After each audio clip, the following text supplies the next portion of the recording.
አምባሳደር ይባላሉ የምስራቅ ባራቾ ወረዳ የኢትዮጵያ ፌደራላዊ ዲሞክራሲያዊ አንድነት መድረክ ሊቀመንበር ነኝ።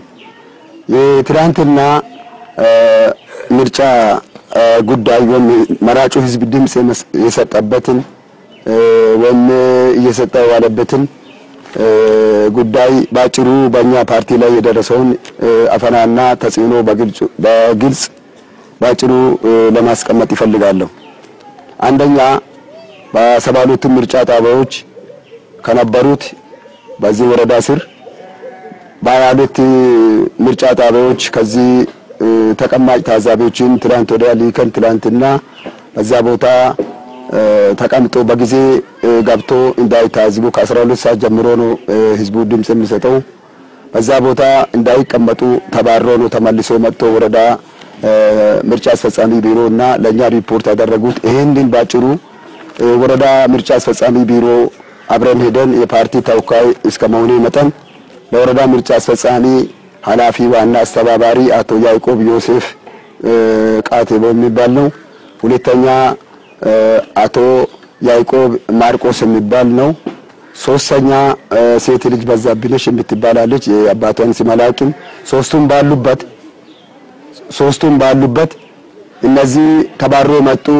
የኛ ታዛቢዎች ምን ሆናሉ እነሱ በሌሉበት ገዢ ፓርቲ ለብቻ ሊወዳደር ነው ወይ ብዬ በአስቸኳይ በመኪና እዛ እንዲደርሱ አድርጉ ብዬ የራስንም ሪፖርት አቀረብኩ። እና ደርሳለን እያሉ ችላ እያሉ ሁለቱም ማለት 22ቱም ታዛቢዎች እዚሁ ያሉ እኛ ሄደን እንመጣለን ብሎ ቀደም ብሎ እነሱን እዚሁ ጥሎ በእነሱ ጽፈት ቤት ጥሎ ሄዶ ገዢ ፓርቲ ብቻ ምርጫን እንዲያካሂድ አድርጓል።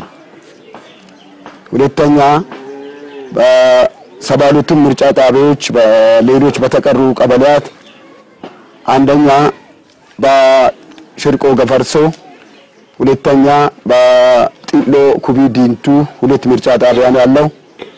ሶስተኛ ዶንጎሮ ቀበሌ 1 ምርጫ ጣቢያ ነው ያለው።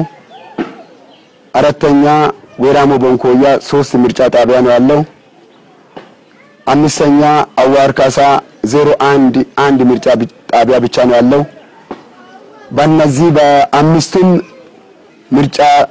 በአምስቱም ቀበሌያት በተቀስኩት ምርጫ ጣቢያዎች የኛ ወኪሎች ሳይደርሱ ነው ድምጽ መስጫ ኮሮጆ ተከፍቶ ሞልቶ ያደሩት። ሶስተኛ በየምርጫ ጣቢያ ህዝቡ ድምጽ እየሰጣ በዋለበት ቦታ ገዢ ፓርቲ ካድሬዎችና ገዢ ፓርቲ ከፍተኛ አመራሮች ማለትም የክልል የዞን የወረዳ አመራሮች የቀበሌ አመራሮች ታጣቂዎች ከፍተኛ ማዕከለኛ ዝቅተኛ ካድሬዎች መራጩ ህዝብ ባለበት የመራጩን ህዝብ ድምጽ በማደናበር ምን ልታመጡ ነው ብሎ ለማስፈራራት ልዩ ኃይል ታጣቂ ኃይል ባጠገቡ ነው ያለው። ፖሊስ አባላት ከዞን እስከ ወረዳ ድረስ ያሉት በየምርጫ ጣቢያ ተስማርቶ እያስፈራሩ እነዚህ ባለስልጣናት ምን ልታመጡ ነው በዚህ ላይ ጨምሩ ብሎ መራጩ ህዝብ መታወቂያ ካርዱን ይዞ ሲመጣ ካርዳቸውን ከነሱ እጅ የወረዳና የዞን ለምሳሌ ማርቆስ ሌረንጎ ይባል ድሮ የሀዲያ ዞን ዋና አስተዳዳሪ ሆኖ በሌላ ጉዳይ ከስራ ወርዶ ያለው ከዞን አምጥቶ እሱ እያስገደደ የወረዳ አመራሮች እያስገደዱ ነው ህጋዊ የሆነ ድምጽ እንዲሰጡ ተሰርቆ የወጣውን ጨመሩ እንጂ እዛ ምርጫ ቦታ የተሰጠውን በፍጹም አልተቀበሉም። መራጮችን አልመረጡ። ለወደፊቱ ግን ዲሞክራሲ የታለ ዲሞክራሲ አለ ወይ ዲሞክራሲ በኢትዮጵያ የለም ነው የምንለው እኛ እንደ መድረክ አባል ወይም እንደ መድረክ ፓርቲ የወረዳ ሊቀመንበር በአጠቃላይ እንደ ምስራቅ ባዳቸውና እንደ ሀዲያ ሲናይ በኦላዲያ ላይ ሰውን መርጧል። ሁሉም ዜሮ ነው። እናውግዛለን። ያደረጋችሁ ተሳትፎ እጅግ አድርጌ በፓርቲና በራሴ ስም አመሰግናለሁ። በጣም ጨርሻለሁ። አሜን። ጋዜጠኞች ጥያቄ ተወስዳላችሁ? አዎ። የመጀመሪያው ጥያቄ የሚሆነው እንግዲህ ውጤቶች እየተለጠፉ ነው በተለያዩ የምርጫ ጣቢያዎች። እናንተ በደረሳችሁ መረጃ መሰረት አርብ ዕለት እናሸንፋለን ሲሉ ነበር። አሁን ያሉት መረጃ ምንድነው? ምን ይመስላል? ምርጫውስ ዴሞክራሲያዊ አይደለም ለማለት የገፋፋችሁ ምንድነው? ትክክል ነው። እኔ እንደ ድሮም ፍትሃዊና ዴሞክራሲያዊ ምርጫ ይካሄዳል ብዬ ነው ህዝባችን ውስጥ ገብተን የህዝባችን ስነልቦና እና ፍላጎቱ ማንን ምንን ለመምረጥ እንደተዘጋጀ ስለሚያውቅ በእርግጥ ትላንት ወዲያ አጭር መግለጫ ሲሰጥ ህዝባችን ይመርጣል ብለን ወን ብዬ ገምቻለሁ። ነገር ግን አሁን ትላንትና የተደረገው ነገር በህገወጥ መንገድ ፊታዊ ባልሆነ መንገድ በግዴታ የመረጡበት ባለስልጣናት በግዴታ የመረጡበትና በግዴታ ያስመረጡበት ያስገደዱበት የአፈና ምርጫ ውጤት ስለሆነ ይሄንን ያው ቅድምም ብያለሁ ቢለጥፉም እንደ ፓርቲያችን አንቀበልም ሰላማዊ ትግላችንን እንቀጥላለን። እነሱ በየምርጫ ጣቢያ የለጠፉትን እና ህዝቡ መርጦ ሳይሆን በራሳቸው ጊዜ በግዴታ ኮሪዶር ውስጥ የሞሉት ስለሆነ የነሱን ውጤት አንቀበልም ሰላማዊ ትግላችንን እንቀጥላለን። ለዓለም ማህበረሰብ እናሳውቃለን ለኢትዮጵያ ህዝብ እናሳውቃለን። ሰላማዊ ሰልፍ ይቀጥላል። እኛ ወዲያ አንልም ቆዝመን ወደ ቤት አንገባም። ማን ይቀበለው ነው። እዚሁ ጋር በተገናኘ ትናንትና ከዚህ ከተማ ላይ ከሄዱ ምርጫዎችን ምርጫ ጣቢያዎችን አይቼ ነበር። ለምሳሌ የጤና ኬላ አካባቢ ጸረ ኤድስ 1 እና 2 ታተም መናኸሪያና ማክማማ የሚሉትን ምርጫ ጣቢያዎች አይቼ ነበር እና እዛ አካባቢ ያሉ የእናንተ ታዛቢዎችን ወይም ወኪሎችን አይቼ ነበርና አነጋግሬም ነበር። እዛ ላይ የነበሩ የአንዳንድ የመድረክ ወኪሎች ምርጫው በሰላማዊ መንገድ እየሄደ እንደሆነ ሲነግሩኝ ነበር። አሁን እርሶ ከሚሰጡት መግለጫ ጋር የነሱ ሰዎች አስተያየት አይጋጭም? በእርግጥ ትክክለኛ ጥያቄ ነው። እኔ በጣም እንደው ከትላንትና ሰምቼ በስሜት ውስጥ ገብቼ ነው ከአብይ ዘጋቢዎች ውጪ ወይም ከጀርመን ዘጋቢዎች ውጪ ያላችሁት የገዢ ፓርቲ ካድርነትን ስራ ለመስራት ነው የመጣችሁት። ለምንድን ነው ሲባል እንደም እኔ ስሜት ውስጥ ገብቻለሁ እናንተም ስሜት ውስጥ ገብታችሁ ፈልገን እንኳን አላገኘንም ስትሉ አግኝታል ተገናኝተናልን ብያለሁ። እናንተ ያሉትን ብያለሁ ትላንትና ከዛ በኋላ ራሱ የጸራው ዲስ ለጥያቄ አጭር መልስ ትክክል ነው። ሾኔ ከተማ 5 ምርጫ ጣቢያዎች ናቸው ያሉት። ጸራይዲስ ምርጫ ጣቢያ ስነስርዓት በኋላ ተነገረ። እኛ መግለጫ ሳንሰጥ በጅምሩ ላይ ህዝቡ ድምጽ ይሰጥ እኛ ድምጽ ሲገባል ወደ እኛ ማመልከት ሲገባቸው የሰጡትን ተቃውሞ አቅርበናል ገምግመናል። አሁንም በጸራይዲስ ምርጫ ጣቢያ 02 ምርጫ ጣቢያ እዚህ 01 ሀሌታ ምርጫ ጣቢያ አቶ ሙልጌታ እሸቴ የሰጠውን አቶ ተሾማ ካሳም የሰጠውን ሶስተኛ አቶ ማቴዎስ ማሴቤ ያገኘ ጤና ኬላ ምርጫ ጣቢያ ያሉ ሰውየም ሶስቱም በጸራ ማለት በታተም 03 ምርጫ ጣቢያ እዛ ጋር ታተም ግል ትምህርት ቤት አካባቢ ያለው እዚህ በ04 ምርጫ ጣቢያ የተወከለው ልምድ ያላቸውም ልምድ የሌላቸውም አሉ። ከፓርቲ መሪዎች ገለልተኛ በሆነ መንገድ በግል በተናጠል የሰጡት ከግንዛቤ ማነስ ምክንያት የሰጡት መግለጫ ስለሆነ ያ የተሰጠው መግለጫ እንዲሰረዝ እንፈልጋለን። ፍትሃዊ ያልሆነ ምርጫ ፍትሃዊ ነው ብሎ መስጣታቸው ከአግባብ ውጪ ነው። እንደ ፓርቲ የፓርቲ አባላት በፓርቲ ደንብና መመሪያ ነው መገዛት ያለባቸው። ያንንም ለማስተዋወስ አልቻሉም። የገዢ ፓርቲ ድንፋታና ማስፈራሪያ ዛቻ ህጋዊ በሆነ መንገድ ድምጽ ለመስጠት የመጣው ህዝብ የሚያስከድበን ሃይ የሚል ሰው በሌለበት የተቀመጡ ስለሆነ ተደናብሮ ነው የሰጡት። ይሄንን እንደ ፓርቲ እንዲሰረዝ ነው ያቤት የሚያቀርበው። መልካም አንድ ጥያቄ ልጠይቅ ነኝ። እንግዲህ እርሶም በስልክ ደውለው በትናንትናው ዕለት የድምጽ አሰጣጥ ሂደቱ በቀጠለበት ወቅት ከኛ ጋር ተነጋግረዋል ከአሜሪካ ድምጽ ሬዲዮ ጋር። እንግዲህ ባቀረባቸዋቸው ሁለት የምርጫውን ሂደት ያደፈረሱ ያላቸዋቸው ለምሳሌ 22 የምርጫ ጣቢያዎች ታዛቢዎቻችሁ መባረራቸውን ገልጻቸዋል። ከዛም በተጨማሪ የድምጽ መስጫ ወረቀት በድምጽ መስጫ ሳጥን ውስጥ በማጨቅ የገዢው ፓርቲንና ሌሎች አካላትንም ተከሳላችሁ። እርሶ በተከሷቸው ቀበሌዎች በእግር ድረስ ሄደን የተከታተልናቸው አሉ። ለምሳሌ እንደ ቡርጌታ ያሉ አካባቢዎች አምቡርሴ አቶ አዳነ ገርማሞን ያነጋገሩ ጋዜጠኞችም አሉ። በአጠቃላይ በእነኚህ አካባቢዎች በሄድን ጊዜ ታዛቢዎቹ በቦታው አሉ። እንዲሁም የሰማያዊ ፓርቲና የሌሎች ፓርቲ ታዛቢዎችም ቢሆኑ የናንተ የመድረክ ታዛቢዎች የገለጹትን እነሱ እንዳልተመለከቱና ከእውነታው የራቀ እንደሆነ ሲገልጹ ቆይተዋል። በዚህ ላይ ምን አስተያየት አለው? ሪሊ እጅግ በጣም ጥሩ ነው። ቅድም አሁን በገለጽኩት በእርግጥም አሁን 22 ቀበሌ አባላት የተባረሩበት ተቀማጭ ታዛቢዎች የተባረሩበትን ከዚህ ቀበሌያት ጋር አናገናኝም። አዳና ገርማሞ ተባለ በአንደኛ አምቡልሴ ፕሮፌሰር በየና ጴጥሮስ የተወለዱበት አካባቢ ልጅ ነው።